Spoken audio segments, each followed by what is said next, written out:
എന്തുകൊണ്ട് നമ്മൾ തോറ്റു എന്നുള്ളത്. ആ അകത്ത് കിടക്കുന്നത് നിങ്ങളുടെ അമ്മയാണ്. നിങ്ങളെ പ്രസവിച്ച് വളർത്തി വലുതാക്കി ഇവിടെ വരെ എത്തിച്ച അമ്മ. ആ അമ്മ ആശുപത്രിയിലാണെന്ന് അറിഞ്ഞിട്ട് ഒന്ന് വന്ന് നോക്കാൻ നിങ്ങൾക്ക് സമയമുണ്ടായോ?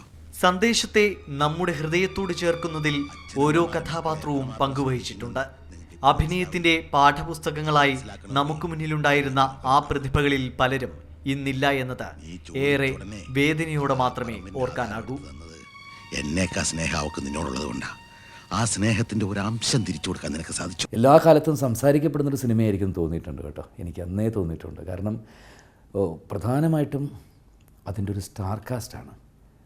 ഇപ്പോൾ പല സിനിമകളും, ഞാൻ തന്നെ ചെയ്ത പല സിനിമകളും തിരിഞ്ഞു നോക്കുമ്പോൾ ഇന്നതെടുത്തിരുന്നെങ്കിൽ ആരഭിനയിക്കുമായിരുന്നു ഞാൻ പലപ്പോഴും ടി വിയിലേക്ക് വരുമ്പോൾ നോക്കാറുണ്ട്. ഇപ്പോൾ അതിനകത്ത് ഞങ്ങളുടെ അച്ഛനായിട്ടുള്ള തിലകൻ ചേട്ടനെ മാറ്റി ഒന്ന് ചിന്തിക്കാൻ ചിലപ്പോൾ മലയാളികൾ, ഞാൻ അവരോട് തന്നെ പറയുന്നു, അവരൊന്ന് മാറ്റി ചിന്തിച്ചാൽ ആരെ ചിന്തിക്കും? ഇപ്പോൾ നമുക്ക് വേറൊരാളില്ല. തിലകൻ ചേട്ടനാണ് അതിൻ്റെ ഒരു, തിലകൻ ചേട്ടനിലൂടെയാണ് ആ കഥ. അദ്ദേഹത്തിൻ്റെ വ്യൂ പോയിൻറ്റിലാണ് മക്കൾ, രണ്ട് പാർട്ടികളിൽപ്പെട്ട രണ്ട് മക്കൾ ഒരേ വീട്ടിൽ. ആ കഥ മുഴുവൻ പോയിരിക്കുന്നത് തിലകൻ ചേട്ടൻ്റെ ഒരു ആംഗിളിലാണ്.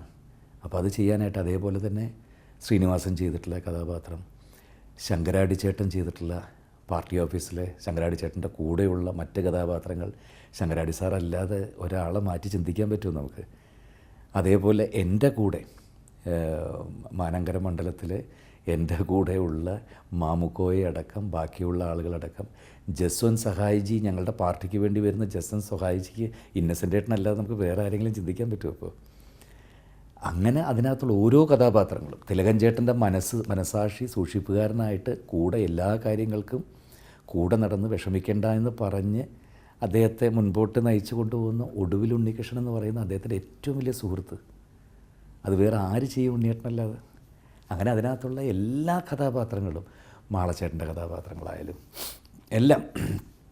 അപ്പോൾ അതൊക്കെയാണ് ആ സിനിമയുടെ മറ്റൊരു വിജയമെന്ന് എനിക്ക് എപ്പോഴും ആ സിനിമ കാണുമ്പോൾ തോന്നിയിട്ടുണ്ട്.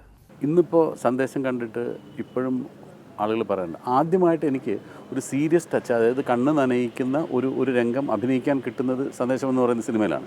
ഞാൻ ആ സിനിമയിൽ അഭിനയിക്കാനായിട്ട് ചെല്ലുമ്പോൾ എൻ്റെ അടുത്ത് സത്യനന്ദിക്കാട് പറഞ്ഞത്, ഈ സിനിമയിലെ ഏറ്റവും നല്ല കഥാപാത്രം എന്ന് പറയുന്നത് തിലകൻ ചേട്ടനും സിദ്ദിഖുമാണ്. ബാക്കി ജയറാമിൻ്റെയും ശ്രീനിവാസിൻ്റെ എല്ലാം കഥാപാത്രങ്ങൾ കുഴപ്പക്കാരാണ്. എല്ലാം അവർ നെഗറ്റീവ് ടച്ചുള്ള കഥാപാത്രങ്ങൾ തന്നെ, വളരെ പോസിറ്റീവായ കഥാപാത്രമാണ് ഇതെന്ന് പറഞ്ഞു. ഞാൻ ഈ സിനിമയിൽ അഭിനയിച്ചു തുടങ്ങി. ഈ രംഗം എടുക്കുന്ന ദിവസം വന്നു, ആ സീൻ എഴുതി കൊണ്ടുവന്നു. ആ സീൻ വായിച്ചു നോക്കിയിട്ട് സത്യനന്ദിക്കാട് എന്നോട് പറഞ്ഞു, ഇത് വളരെ ഫ്ലാറ്റായിട്ട് പറഞ്ഞാൽ മതി. കാരണം ഇയാളുടെ ഈ പാസ്റ്റൊക്കെ ഇയാൾ കഴിഞ്ഞിട്ട് എത്രയോ കൊല്ലമായി. അയാൾ അത് ഓർത്തൊന്നും കരഞ്ഞ് നടക്കുന്ന ഒരാളൊന്നുമല്ല. അത് വളരെ പ്ലെയിനായിട്ട് അങ്ങ് പറഞ്ഞാൽ മതി. അത് കേട്ടിട്ട് ആൾക്ക് സങ്കടം വരുന്നെങ്കിൽ വന്നോട്ടെ എന്ന് പറഞ്ഞിട്ടാണ് നമ്മൾ ടേക്ക് എടുക്കുന്നത്. ഞാൻ ആ ടേക്കിൽ ആ ഡയലോഗ് പറഞ്ഞപ്പോൾ അറിയാതെ ചുണ്ടൊക്കെ ഇങ്ങനെ വരച്ചിട്ട് എൻ്റെ കണ്ണിൽ നിന്ന് വെള്ളം വന്ന് കാണും. സത്യം പറഞ്ഞാൽ നമുക്ക് ഒന്നുകൂടെ എടുക്കാം.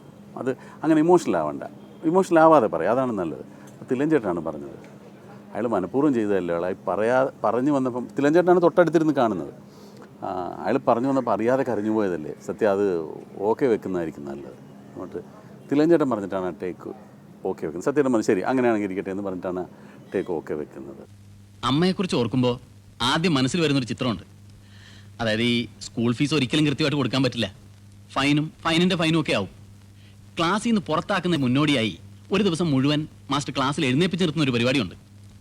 അന്ന് വൈകുന്നേരം ആകുമ്പോൾ പാടത്തും പറമ്പിലും ഒക്കെ പണിയെടുത്ത് മണ്ണും ചെളിയും പുരണ്ട തുണിയായിട്ട് അമ്മ ഓടി വന്ന് ക്ലാസ് റൂമിൻ്റെ ജനാലക്കിൽ നിന്ന് വിളിക്കും, മോനെ ഉദയാന്ന്. എന്നിട്ടൊരു ലോട്ടറി കിട്ടിയ ഭാവത്തോടെ ആ മുഷിഞ്ഞ നോട്ട് ചില്ലറയൊക്കെ എൻ്റെ കയ്യിൽ വെച്ച് തരും.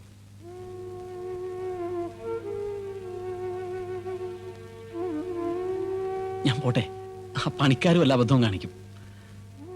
സന്ദേശം എന്ന് പറയുന്ന സിനിമ അഭിനയിച്ചുകൊണ്ടിരിക്കുമ്പോൾ എന്നോടൊപ്പം ഉണ്ടായിരുന്ന തിലകൻ ചേട്ടനോ ഒടുവിൽ ഉണ്ണികൃഷ്ണൻ ചേട്ടനോ ഒന്നും, മാളാരവിന്ദനോ ഒന്നും ഇപ്പം ഇല്ല. ഒരുപാട് മുത്തുകൾ പൊഴിഞ്ഞു പോയിരിക്കുന്നു നമുക്ക്. ആ ഒരു നഷ്ടബോധം നന്നായിട്ടുണ്ട്. ഇനി തിരിഞ്ഞു നോക്കുമ്പോൾ, അല്ലെങ്കിൽ സാധാരണ ടി വിയിൽ സിനിമകൾ കാണുമ്പോൾ ശരിക്കും പറഞ്ഞാൽ ഭയങ്കര വിഷമം തോന്നും. ഒരുപാട് രാഷ്ട്രീയ പ്രവർത്തകർക്കും രാഷ്ട്രീയ നേതാക്കൾക്കും ചിന്തകൾക്ക് അടിവരയിട്ട സിനിമയാണ് സന്ദേശം. അപ്പോൾ അത് ഞങ്ങളുടെ കരിയറിൽ വലിയൊരു മൈലേജ് ഉണ്ടാക്കിയ സിനിമ തന്നെയാണ്. സ്വയം തിരിച്ചറിയാനും പിന്നീട് നമ്മുടെ സമൂഹത്തെ നോക്കുമ്പോൾ ഇത്രയെങ്കിലും നമുക്ക് പറയാൻ സാധിച്ചല്ലോ എന്ന് പിന്നീട് ഓർമ്മിക്കാനും പറ്റുന്ന ഒരു സിനിമ തന്നെയാണ്. എന്താണ് ഒരു കാരണമല്ല എന്നെ ക്ലാസ്സിൽ നിന്ന് പുറത്താക്കി. ഞങ്ങൾ കുറച്ച് പേര് ചേർന്ന് ഒരു വിദ്യാർത്ഥി സംഘടന ഉണ്ടാക്കിയിട്ടുണ്ട്. അപ്പൊ ഒരു കൊടി വേണമല്ലോ. ഇന്ന് മുതൽ ഞങ്ങൾ സമരം തുടങ്ങാൻ പോവാ. നിന്നെ പുറത്താക്കി തൽക്കാലം ഇവിടെ അവസാനിപ്പിക്കുകയാണ്. പക്ഷേ പറഞ്ഞു തീരുന്നില്ല സന്ദേശം നൽകുന്ന സന്ദേശം. അവന്റെ ഒരു കൊടി പിടുത്തു.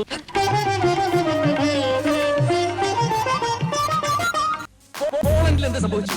റാഡിക്കലായിട്ടുള്ള ഒരു മാറ്റമല്ല. എന്തുകൊണ്ട് നമ്മൾ തോറ്റു? പോളണ്ടിനെ പറ്റി നീ ഒരു അക്ഷരം